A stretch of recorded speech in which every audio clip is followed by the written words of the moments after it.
Jemaat yang dikasihi Tuhan, kita bersyukur untuk pagi ini kita kembali boleh beribadah kepada Tuhan. Sebelumnya mari kita berdoa sekali lagi di hadapan Tuhan.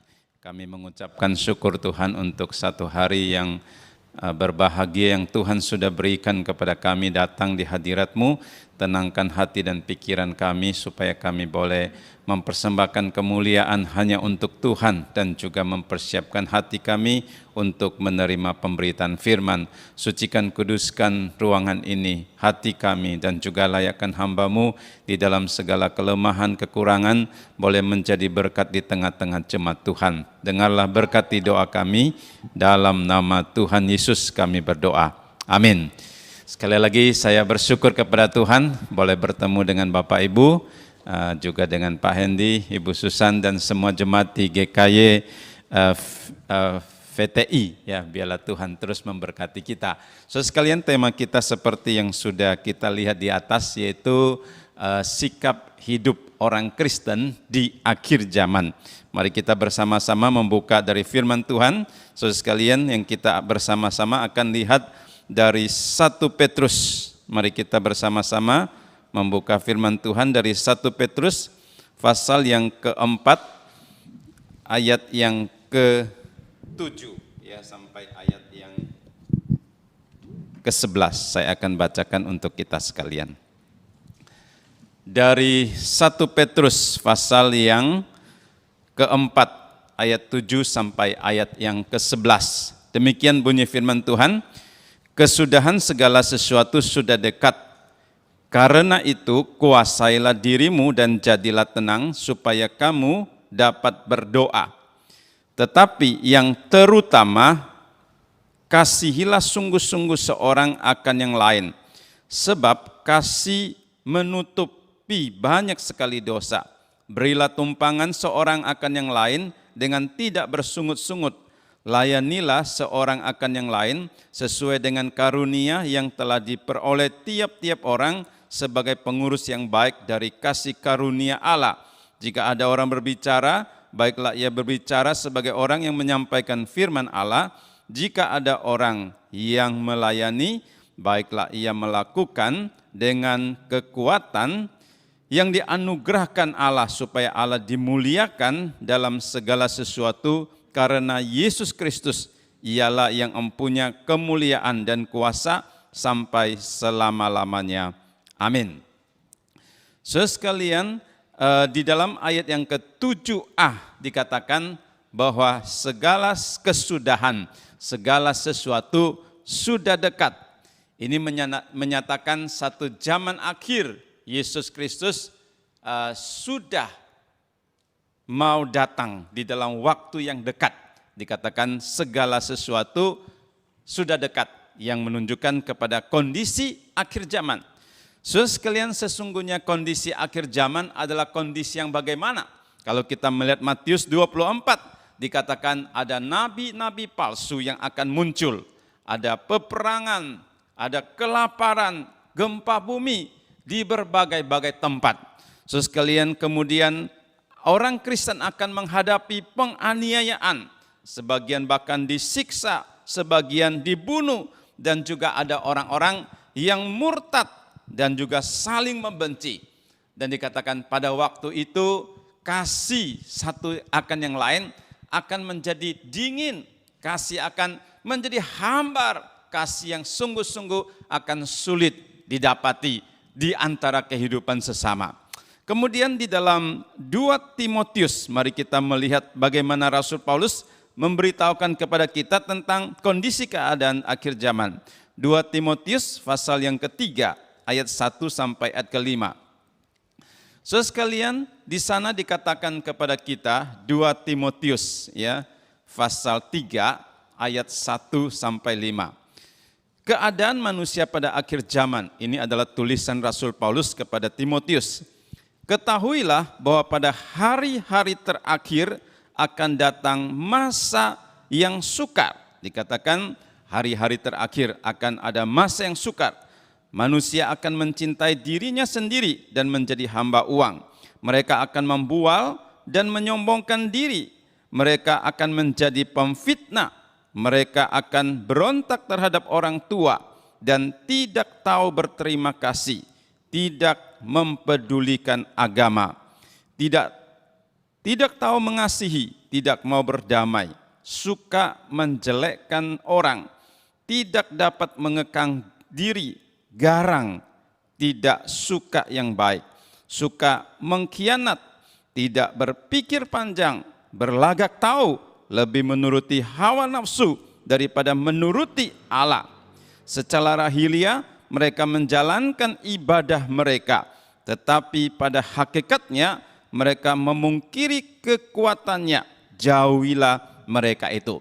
Nah, saudara sekalian, Rasul Paulus juga memberitahukan kepada kita bahwa kondisi di akhir zaman adalah satu kondisi yang sangat sulit. Manusia mementingkan diri sendiri, bahkan memberontak kepada orang tua, tidak taat, hamba uang, dan suka kepada segala sesuatu menurut keinginan nafsunya. Bahkan kalau kita membaca di dalam kitab Wahyu pasal yang ke-13 ayat yang ke-16 sampai ke-18, dikatakan pada zaman itu zaman yang sukar, dan bahkan orang jual beli ya harus memakai tanda katanya. Tanda itu adalah satu bilangan, bilangan itu adalah 666. Sekalian, banyak orang menafsirkan itu adalah satu tanda yang harus dipakai pada akhir zaman, bisa juga berbentuk chip yang ditanam di dalam tubuh manusia. Nah, kalau tidak ada tanda itu katanya, orang itu tidak bisa berjual beli. Orang itu tidak bisa bertransaksi, orang itu tidak bisa melakukan kegiatan apa-apa kalau tidak ada tanda zaman itu. Terus sekalian, kemarin beberapa hari lalu saya sama teman masuk ke mall sekalian. Mall sekarang harus pakai kode peduli lindungi itu ya. So sekalian, kalau nggak ada itu nggak bisa masuk. Nah, orang itu mengatakan ini sudah mengarah kepada tanda-tanda zaman di mana kita melakukan sesuatu perlu ada kode baru bisa melakukannya. Dan sebagian orang juga ada menanamkan chip di dalam tubuhnya. Jadi pakai chip itu dia bisa beli barang. Pakai chip itu semua data-data dari dia itu ada di situ sekalian. Nah, ini adalah suatu kondisi zaman, dikatakan suatu keadaan yang sangat tidak gampang, suatu keadaan kehidupan yang sangat sulit. Nah, sekalian, sebagai orang Kristen, kita seharusnya memiliki sikap yang bagaimana di dalam kondisi zaman yang sulit, yang penuh dengan tantangan terhadap iman dan kehidupan kita ini. Nah, di dalam 1 Petrus pasal ke-4 ini kita akan melihat 4 prinsip yang Tuhan berikan kepada kita hidup sebagai orang Kristen. Yang pertama, saudara sekalian, saya bilang hidup yang tetap berfokus kepada Allah dan bersandar kepadanya. Di dalam ayat yang ke-7b dikatakan demikian. Karena itu kuasailah dirimu dan jadilah tenang supaya kamu dapat berdoa. Petrus mengatakan di dalam satu situasi yang sulit ini, kita tetap harus bisa menjaga atau menguasai diri kita dan jadilah tenang. Jadilah tenang itu mempunyai arti memiliki pikiran yang jernih, memiliki pikiran yang bersih, yang waras dan sehat, supaya kita tetap bisa berdoa, berfokus kepada Tuhan. Sekalian, maksud daripada ayat ini adalah di dalam satu situasi yang sulit ini, janganlah kita terbawa oleh arus masalah, oleh berbagai kesulitan-kesulitan hidup yang mengakibatkan kita jauh daripada Tuhan. Sekalian, Alkitab mengatakan kita justru harus memiliki satu pikiran yang jernih supaya hati kita bisa tetap melihat masalah dengan sewajarnya, dengan setepatnya, supaya hati kita jangan menyimpang daripada Tuhan. Sekalian, khususnya pada saat-saat ini kita memasuki satu masa yang tidak kita duga, yang kita sebut dengan masa pandemik ini. Sekalian, kebaktian kita pun terbatas orangnya pada hari ini, ya. Dan kita masuk ke dalam gereja juga pakai masker. Kalau tidak pakai masker tidak boleh masuk. Begini peraturannya, ya. Sekalian, di atas mimbar supaya ngomongnya bisa lebih jelas, katanya boleh buka masker sekalian. Sekalian, ini satu kondisi yang sangat-sangat sulit. yang tidak kita duga sebelumnya itu bisa terjadi. Saudara sekalian, pandemik ini membawa dampak yang luar biasa bagi kehidupan kita. Tidak sedikit dari antara kita sekalian yang menghadapi pergumulan besar karena pandemik ini. Ada sebagian orang kehilangan orang yang paling dikasihi. Saudara sekalian, ada orang mengalami kesulitan di dalam ekonomi, ya, gangguan kesehatan dan kehidupan yang mengalami perubahan yang begitu besar, yang begitu menyulitkan sekalian. Kita merasa sangat tidak leluasa dengan kondisi yang demikian ini. Satu dampak kehidupan yang sangat besar di dalam kehidupan yang tidak kita duga sebelumnya ini. Saudara sekalian, dalam keadaan pandemik ini bukan saja membawa dampak kehidupan ekonomi sosial, tetapi juga ada dampak di dalam kehidupan rohani kita, di dalam kehidupan kita berelasi dengan Tuhan. Saudara mungkin tidak pernah berpikir sebelumnya bisa kebaktian melalui online. Saudara, tetapi dengan datangnya pandemik ini, kita dipaksa tidak boleh datang ke gereja. Saudara sekalian, sepanjang sejarah gereja, ya kapan orang mengatakan tidak boleh datang ke gereja, atau kapan pendeta mengumumkan jangan datang ke gereja. Tetapi ini tidak kita duga ini bisa terjadi, sehingga pintu gereja untuk sementara harus ditutup. Dan kita bersyukur sekarang sudah mulai meredah ya pandemik ini, sehingga sebagian kita bisa datang di tempat ini, tetapi sebagian juga masih tetap di rumah. Saudara sekalian, ini juga merupakan dampak daripada kehidupan iman kerohanian kita. Kita melayani Tuhan kebanyakan lewat online. Kita tidak bisa bertemu muka dengan muka. Banyak kegiatan gereja terbatas, dan di dalam situasi yang demikian ini, saudara sekalian, bagaimana dengan kehidupan rohani? Apakah saudara tetap bisa berfokus kepada Tuhan? Apakah engkau tetap bisa mencari wajah Tuhan di dalam satu situasi yang sangat sulit ini? Nah, itulah sebabnya di dalam 1 Petrus dikatakan, di dalam situasi yang demikian ini, kita harus menenangkan diri kita, menjernihkan pikiran kita, supaya kita tetap bisa berdoa kepada Tuhan. Artinya sekalian, di dalam satu situasi yang sangat sulit ini, yang bisa mempengaruhi pikiran, nuansa hati kita dan kerohanian kita, kita harus tetap bisa mengarahkan hati untuk bersandar kepada Tuhan, untuk berfokus kepada Tuhan, dan tidak terbawa oleh situasi zaman yang sulit ini. Yesaya pasal 40 ayat 31 mengatakan demikian. Tetapi orang-orang yang menanti-nantikan Tuhan mendapat kekuatan yang baru. Mereka seumpama raja wali yang naik terbang dengan kekuatan sayapnya.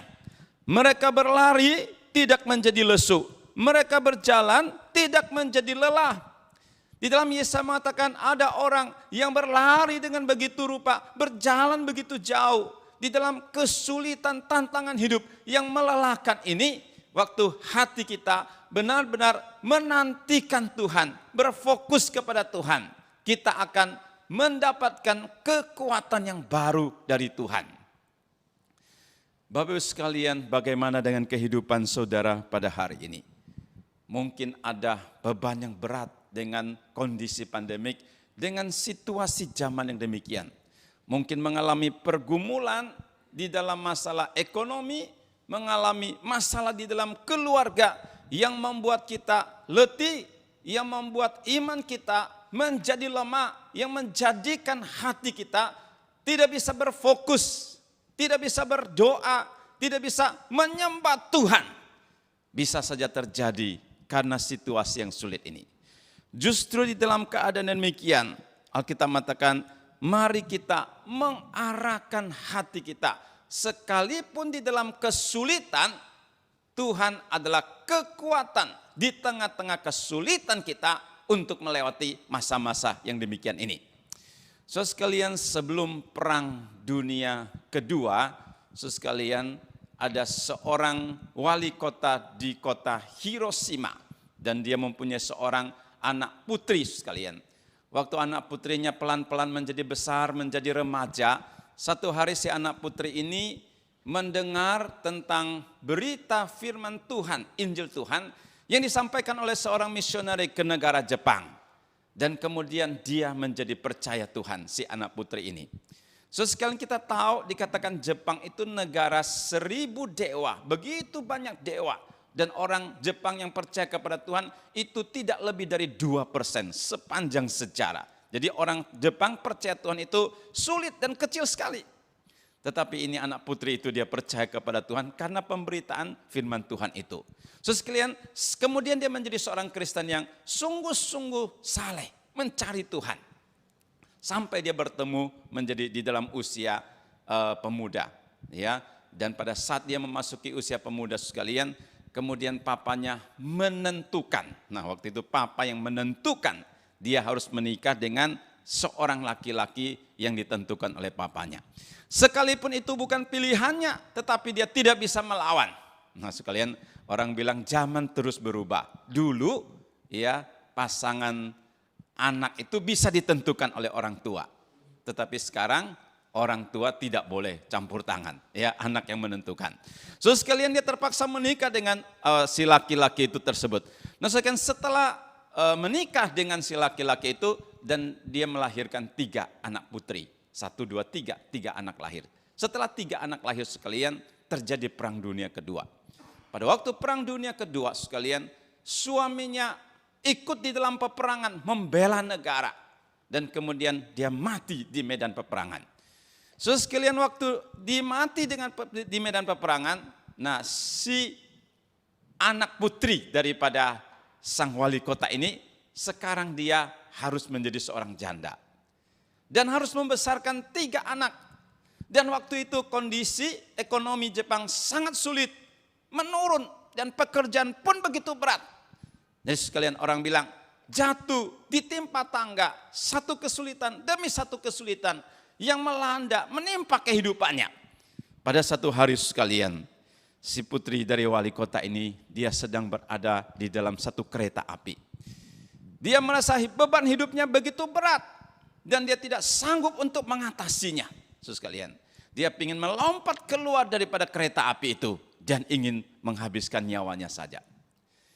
Tetapi waktu dia berpikir ingin melompat keluar daripada kereta api sekalian, kemudian ada sejenis suara yang berbicara kepada hatinya. Yang berkata, anakku, anakku, apakah engkau tidak percaya saya sanggup memelihara engkau dan keluarga kamu. So sekalian, suara hati itu bagaikan satu terang yang menyinari hatinya, yang memberikan dia satu harapan, semangat, kekuatan untuk menghadapi realita. Sekalian akhirnya dia tidak jadi lompat. So sekalian kemudian dia turun dari kereta, dia memulai kehidupannya sekalipun dengan jerih payah, dengan kesulitan. Dia bekerja membesarkan 3 anak yang Tuhan titipkan kepada dia. Satu hari dia sedang membaca Alkitab sekalian. Di dalam kitab Kejadian ada satu kalimat mengatakan, larilah ke pegunungan. Satu kalimat itu.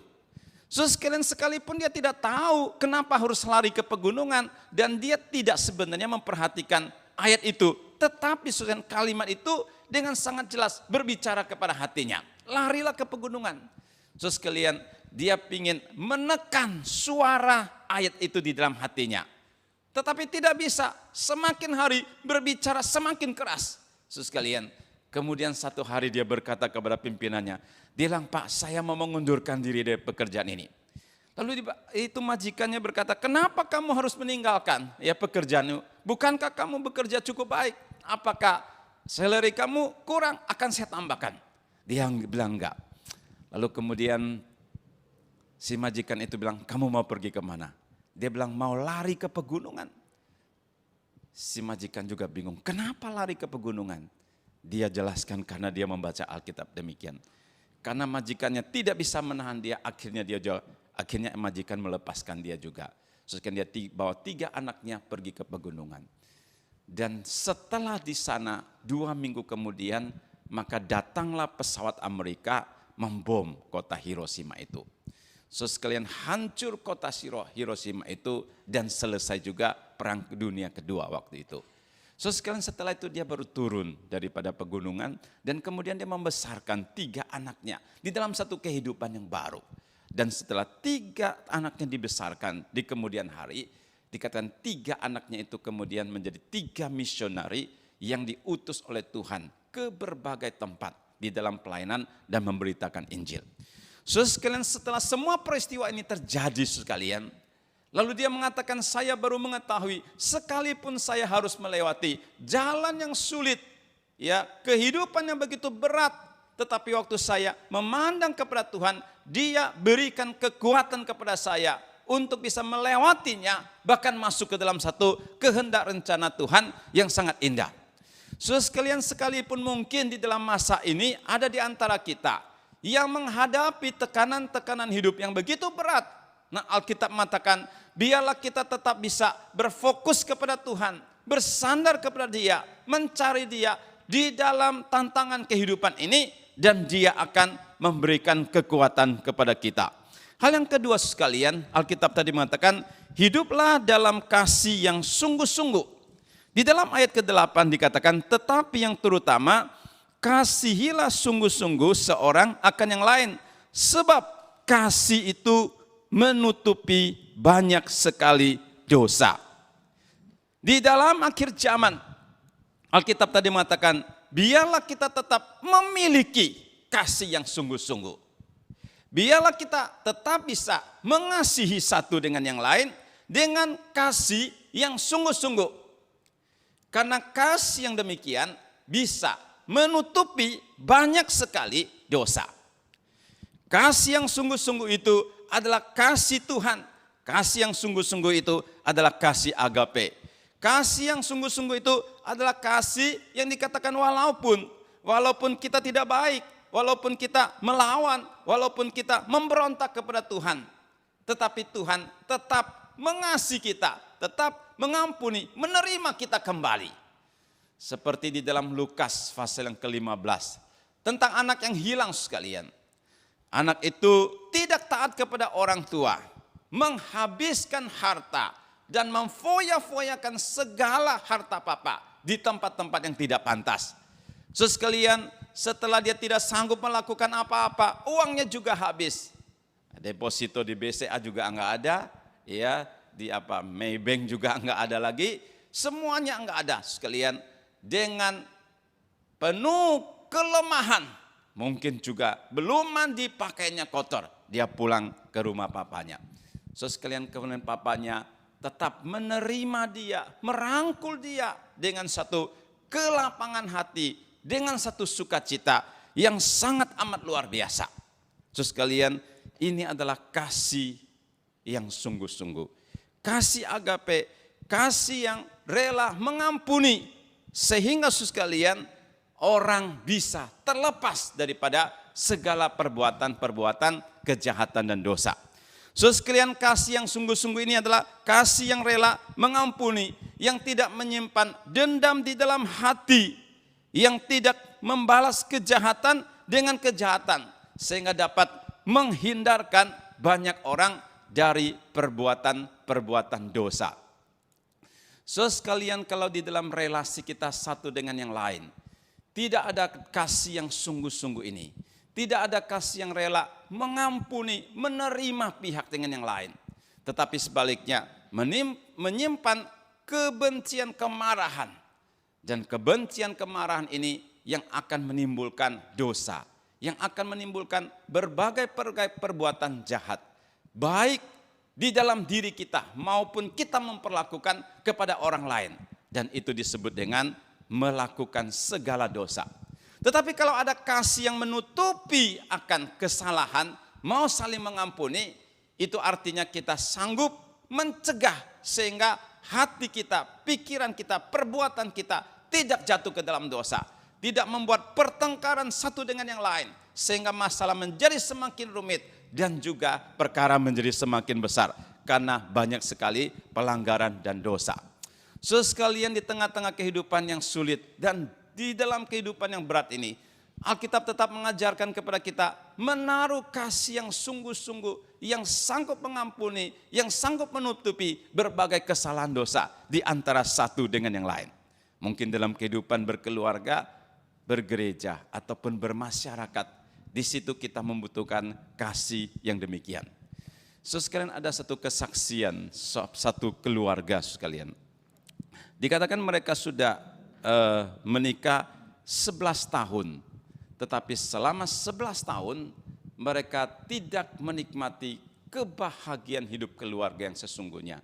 Dan bahkan mereka tidak merasakan ya keindahan hidup rumah tangga itu.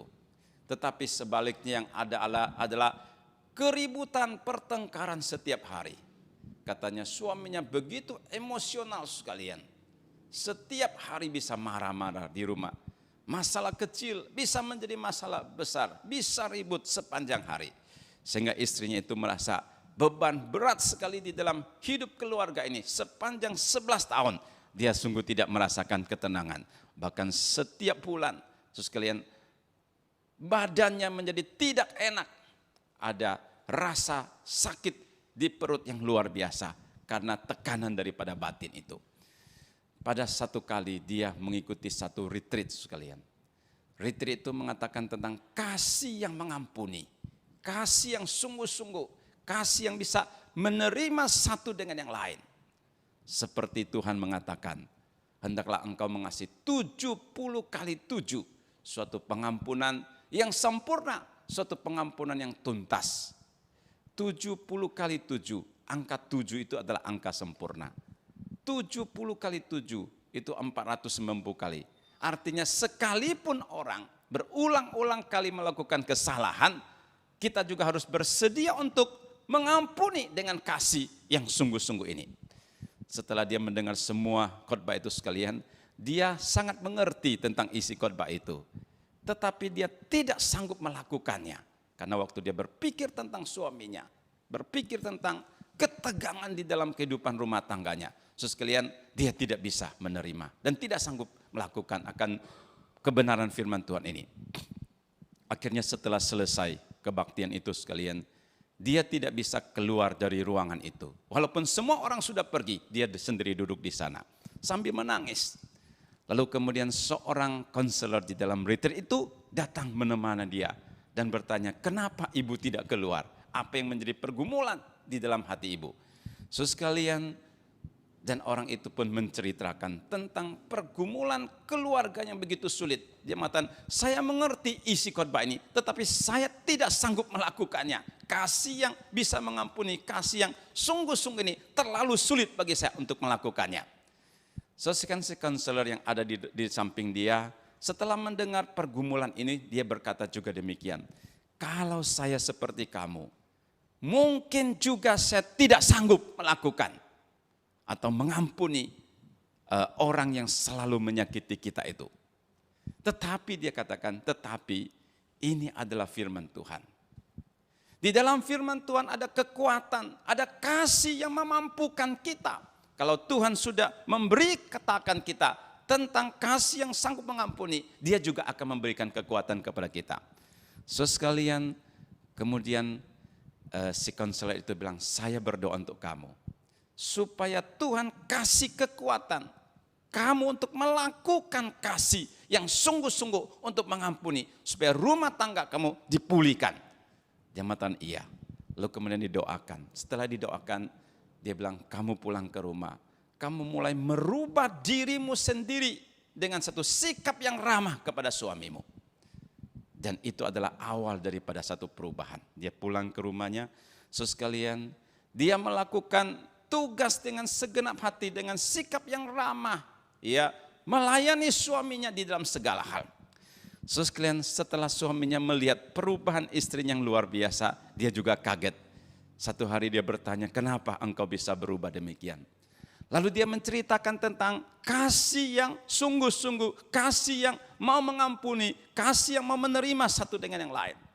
Sekalian, suaminya pun tergerak dan diubahkan hatinya. Dan pada saat itu juga mereka berpelukan dan mereka mulai membangun satu kehidupan rumah tangga yang baru. Sekalian, dan mulai saat itu dia mengatakan, saat itulah dia baru bisa menikmati kebahagiaan keluarga, rumah tangga yang sesungguhnya. Karena di situ ada kasih yang mencairkan ketegangan, yang mencairkan dendam, yang mencairkan sakit hati, yang dapat menutupi banyak dosa sehingga rumah tangga itu menjadi indah adanya. Sekalian, mungkin sekali di dalam kehidupan zaman ini sekalian, akhir zaman, banyak keluarga yang menghadapi masalah-masalah yang sulit juga. Relasi satu dengan yang lain di dalam gereja, di tengah-tengah pekerjaan juga punya masalah yang sama. Tetapi sekalian, Alkitab mengatakan pada waktu kita mempunyai kasih yang sungguh-sungguh, kita bisa mencairkan ketegangan itu, menutupi banyak dosa, sehingga hidup kita boleh semakin diperkenankan, diberkati Tuhan. Sekalian, hal yang ketiga dikatakan sekalian, mari kita memperhatikan, mempeduli satu dengan yang lain dengan segenap hati. Ayat ke-9 mengatakan, berilah tumpangan seorang akan yang lain dengan tidak bersungut-sungut. Di tengah-tengah situasi semua orang sulit sekalian, Alkitab tetap mengajarkan supaya kita memberikan kepedulian, memperhatikan sesama orang lain dengan tidak bersungut-sungut. Hal ini tidak gampang sepertinya. Tetapi di tengah-tengah kondisi yang sulit ini, Tuhan ingin kita wujudkan satu rupa kehidupan Kristen yang berbeda dengan manusia, dengan sesama manusia. Di mana dalam diri kita ada wujud satu kasih yang sungguh-sungguh. Sekalian, saya percaya setiap kita mempunyai problem tersendiri, secara khususnya di akhir zaman ini, secara khususnya di masa pandemik ini. Sekalipun kita mempunyai pergumulan sendiri sekalian, tetapi Tuhan juga memberikan kekuatan kita untuk mengatasi masalah. Dan bahkan Tuhan mengajarkan supaya kita bersedia memberikan tumpangan, bersedia memberikan perhatian, bersedia mempeduli sesama di tengah-tengah kehidupan yang sulit ini. Mewujudkan keteguhan iman kita, mewujudkan kemurnian iman kita, bersaksi bagi sesama dan bersedia melayani satu dengan yang lain. Saya membaca satu kisah di daratan Tiongkok sekalian. Ada seorang bapak-bapak yang cukup tua, mungkin di atas umur 60 tahun. Dan dia itu pekerjaannya itu mendayung di sana itu kayak becak ya, satu kendaraan beroda 3 lalu angkat barang dari sana ke sini gitu. Jadi setiap hari dia kerjaannya itu demikian. Sekalian, pada satu kali dia sedang mendayung ya sepeda roda 3-nya itu, dia melihat satu anak kecil sedang memungut sampah di tempat sampah atau tong sampah. Dia pertama kali lewat dia lihat, tetapi besok dia lihat lagi si anak itu terus mencari sampah di sana. Lalu satu hari dia turun dari keretanya itu, dia bertanya kepada anak itu.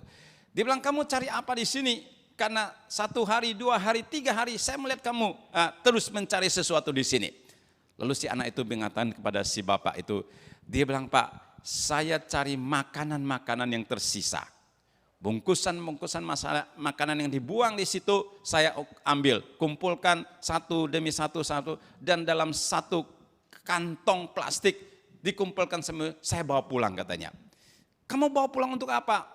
Oh, bawa pulang untuk saya makan sama adik saya satu, dan ada beberapa lagi anak yatim di rumah itu yang tidak ada makanan, makan makanan itu. Wah, dia tergerak sekalian si bapak ini. Benar katanya, ini kebutuhan kamu begitu? Dia bilang, iya Pak, benar. Nah sekalian, satu hari si bapak itu benar ikutin dia. Kalau benar saya ikut kamu. Dan setelah itu dia kumpulin makanan-makanan, ya termasuk juga kaki ayam apa sebagainya. Sekalian, lalu satu kantong dia bawa pulang ke tempat panti asuhan itu. Dan si bapak itu ikut. Benar sampai di sana sekalian. Sampai di sana, dia buka makanan itu dan adiknya datang, teman-temannya datang, semua makan itu makanan sisa-sisa itu.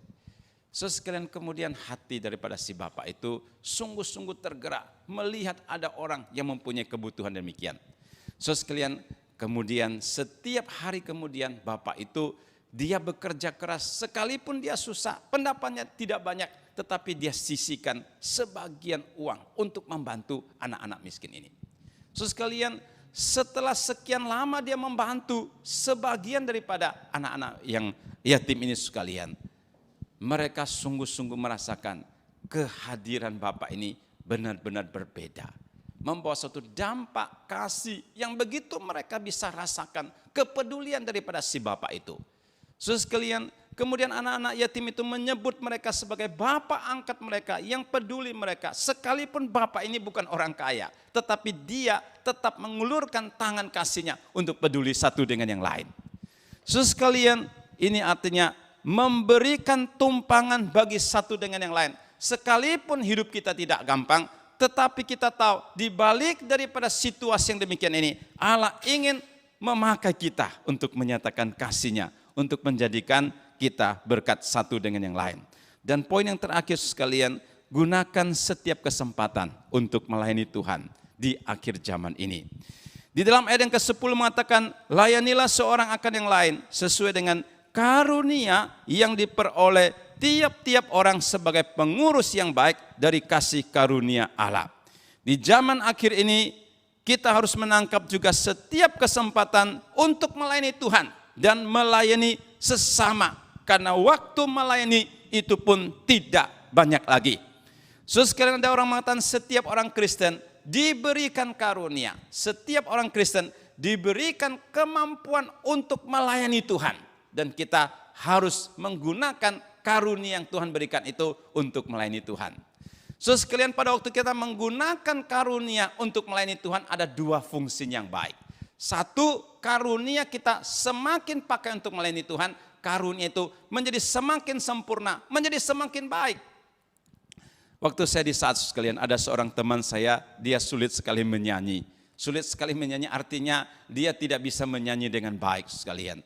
Karena biasa kur itu ada nyanyi suara 1, 2, 3, 4, nah dia bisa muncul suara 5 gitu sekalian.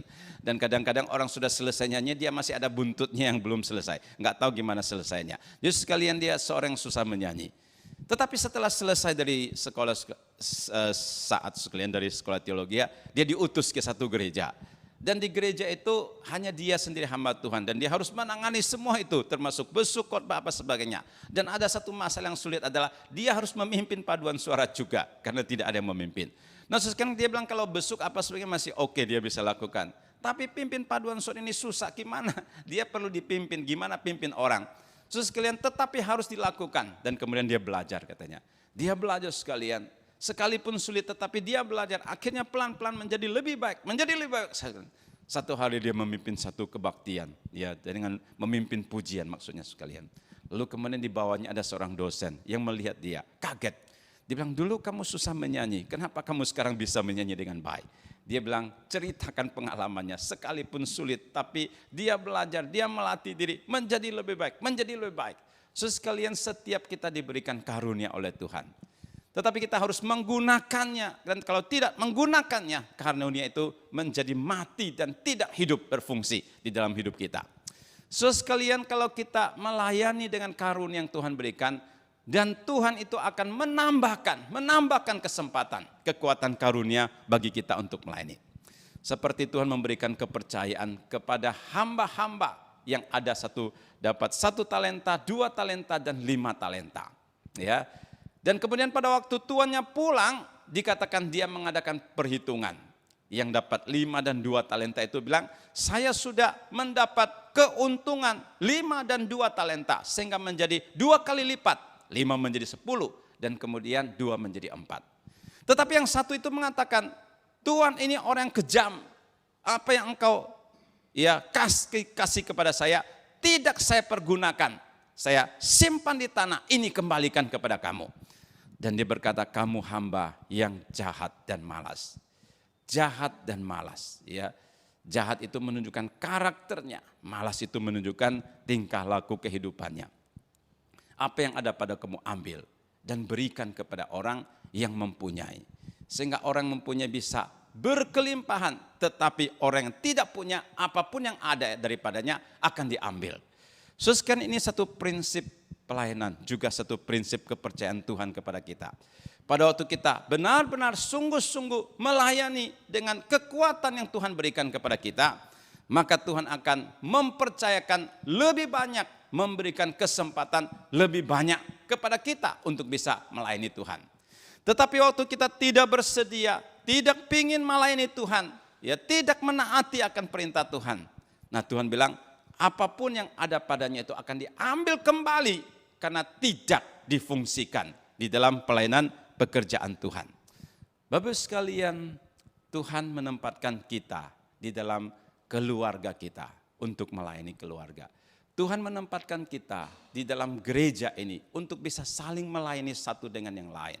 Tuhan menempatkan kita di tengah-tengah masyarakat negara Indonesia ini Tuhan, supaya kita bisa melayani sesama, untuk memberitakan kasih Tuhan, untuk memberitakan Injil Tuhan, membawa sesama percaya kepada Tuhan. Biarlah hati kita dipenuhi oleh rasa syukur kepada Tuhan dan mau melayani Tuhan dengan sungguh-sungguh. Tuhan akan memakai kita untuk membawa sesama orang percaya kepada Tuhan. Biarlah kita juga memiliki hati Tuhan, hati yang mau mencari jiwa-jiwa yang terhilang untuk dibawa kembali kepada Tuhan. Kita memakai kekuatan karunia yang Tuhan berikan kepada kita untuk bisa membawa sesama datang percaya kepada Tuhan dan menerima akan Tuhan sebagai Tuhan dan juru selamat kita. So sekalian, ada seorang misionari yang dia diutus melayani Tuhan di benua Afrika. So sekalian, dia sebagai seorang dokter dan juga sebagai seorang misionari. Nah, dia ditempatkan di satu rumah sakit dan dia adalah ahli bedah atau ahli operasi. Jadi sambil dia melayani orang, membedah orang yang sakit, dia sambil menceritakan tentang Yesus Kristus sebagai Tuhan dan memberitakan Injil kepadanya. So sekalian, itulah dia mempergunakan setiap kesempatan karunia kekuatan yang Tuhan berikan kepada dia untuk melayani, untuk bersaksi tentang Tuhan, untuk membawa sesama orang percaya kepada Tuhan. So sekalian, pada satu kali di daerah rumah sakit dia agak jauhan, ada satu kampung, seorang ibu-ibu yang mau melahirkan tetapi mengalami kesulitan melahirkan. Mereka memakai cara kampung, mereka tidak bisa menyelesaikan. Akhirnya ibu itu di dalam satu keadaan yang sangat serius baru dibawa ke rumah sakit itu dan minta ini dokter mengoperasinya. So sekarang dalam keadaan yang berbahaya dia bawa masuk ke ruang operasi yang serius itu. Nah, sebelum dia masuk ke ruang operasi itu, suami daripada si ibu yang berbahaya itu berkata, "Pak, selamatkan ibu dan istri dan itu anak saya." Dia bilang, "Iya, saya akan usaha semaksimal." Lalu kemudian pintu ditutup, dia menjalankan operasi. Nah, tidak lama kemudian sekalian itu dokter keluar dari ruang operasi. Dan suaminya pun datang dan bertanya kepada si dokter itu. Dia bilang, "Dokter, apakah istri dan anak saya selamat atau tidak?" Dokter itu tidak menjawab, diam-diam saja. Dia bertanya lebih keras lagi, tidak dijawab juga sekalian. Lalu kemudian dia menggoncang-goncang si dokter itu, dia mengatakan, "Dokter, apakah istri dan anak saya selamat?" Terus sekalian kemudian dokter itu menggelengkan kepala.